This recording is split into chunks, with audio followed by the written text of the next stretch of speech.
berharap Pak Menteri bisa menyelesaikan tentang K2 sisa pendaftaran tahun 2010.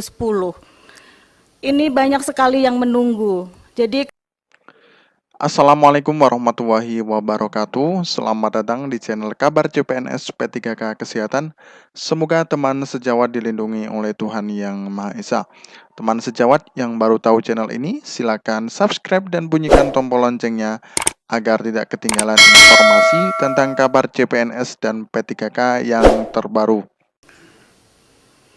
saya akan membahas 3 hal yang sudah saya garis bawahi.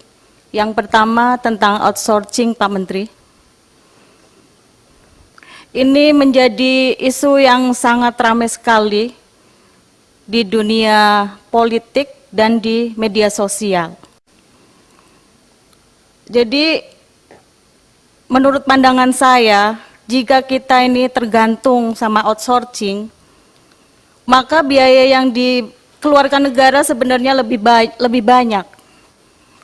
Walaupun instansi yang berkaitan itu jadi lebih ringan dalam menangani ini.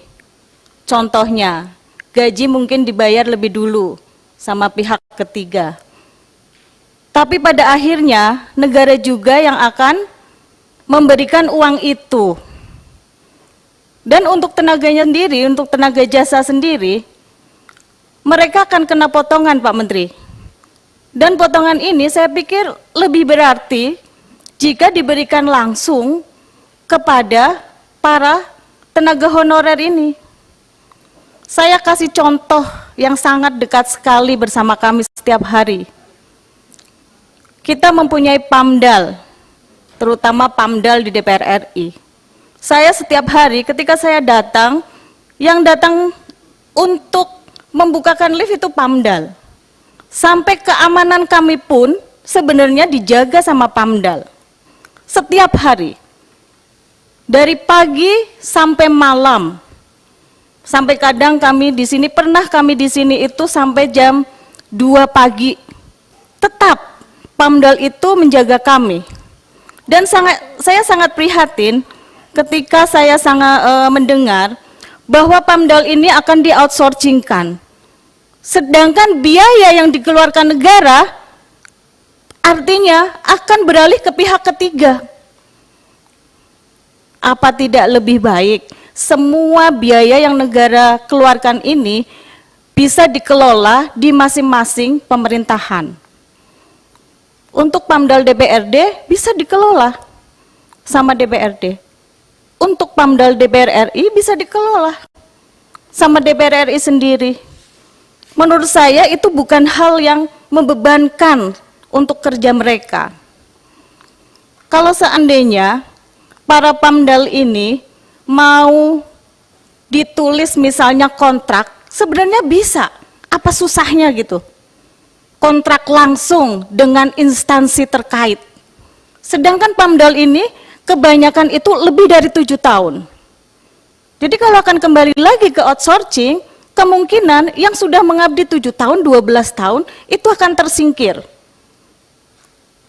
Nah, saya berharap semua ini kita bisa selesaikan dengan baik, karena sebenarnya perjuangan Pak Menteri bersama jajaran ini, juga perjuangan kami di Komisi 2 ini untuk menyejahterakan masyarakat. Yang kedua, Pak Menteri, saya berharap Pak Menteri bisa menyelesaikan tentang K2 sisa pendaftaran tahun 2010. Ini banyak sekali yang menunggu. Jadi ketika kami kemarin keliling untuk melakukan kunjungan-kunjungan, ini banyak sekali Pak Menteri tentang K2 yang belum terselesaikan. Jadi kita selesaikan dulu ini K2 yang sisa 2010, selanjutnya kita bisa untuk mengadakan perekrutan sisanya. Yang ketiga, saya sangat sepakat sekali dengan sistem merit. Saya selalu berbicara tentang sistem merit ini. Kenapa? Karena di dunia non-ASN ini, di dunia honorer ini, kebanyakan yang lebih tua itu lebih banyak dari tenaga yang lebih muda. Jadi sistem merit ini akan membantu, sedikitnya membantu mereka.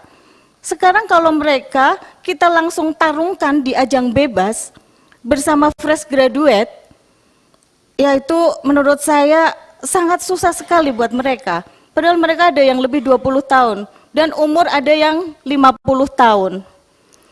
Nah, untuk ini kita tidak mengesampingkan tentang yang fresh graduate, tapi dengan apa istilahnya, kita bisa menyelesaikan ini nanti bertahap Pak Menteri. Pertama, misal kita selesaikan dulu yang tua-tua ini, yang udah sepuh-sepuh ini. Habis itu kita baru menguji yang fresh graduate. Itu saja sih Pak Menteri, karena tiap hari telepon saya ini berdering dengan tangisan-tangisan mereka-mereka ini. Terima kasih. Wassalamualaikum warahmatullahi wabarakatuh.